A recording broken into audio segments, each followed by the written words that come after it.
کی رگوں کی رکاوٹ اور ہارٹ اٹیک آسان الفاظ میں عام طور پر لوگ سمجھتے ہیں کہ صرف زیادہ کولیسٹرول ہی ہارٹ اٹیک کی وجہ بنتا ہے، لیکن حقیقت یہ کہ آدھی بات ہے۔ اصل مسئلہ کیا ہے؟ دل کا بڑا خطرہ تب بنتا ہے جب کولیسٹرول زیادہ اور خون کی نالیوں میں مسلسل سوزش ہو، دونوں اکٹھے ہو جائیں۔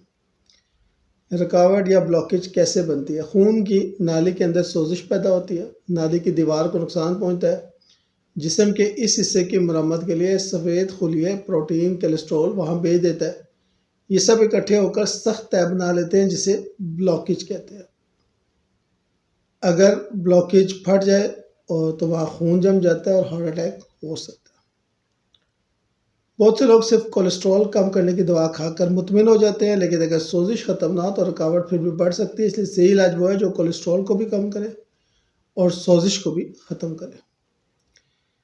کولیسٹرول اور سوزش دونوں پر کام کرنے والا قدرتی علاج۔ ارجن کی چھال۔ ارجن کی چھال دل کو مضبوط کرتی ہے، کولیسٹرول کم کرتی ہے، خون کی نالیوں کی سوزش کم کرتی ہے۔ استعمال یہ ہے کہ 1 چمچ ارجن پاؤڈر 1 گلاس پانی میں ابالیں اور چھان کر پی لیں۔ لہسن کولیسٹرول کو نقصان دہ ہونے سے روکتا ہے، قدرتی طور پر خون کو پتلا کرتا ہے، بلڈ پریشر میں مدد دیتا ہے۔ استعمال یہ صبح خالی پیٹ 1 یا 2 کچے لہسن کے جوئے نیم گرم پانی سے لیں، کم مقدار سے شروع کریں۔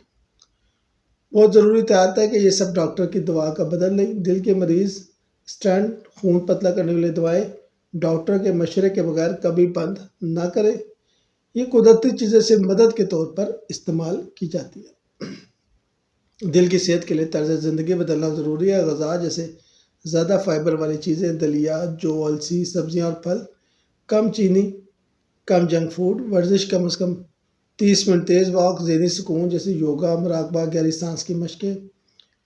بازاری جوس اور سپلیمنٹ، اگر کوئی تیار شدہ جوس یا دوا استعمال کریں تو ضرور دیکھیں اس کے اجزاء، معیار اور سرٹیفکیشن۔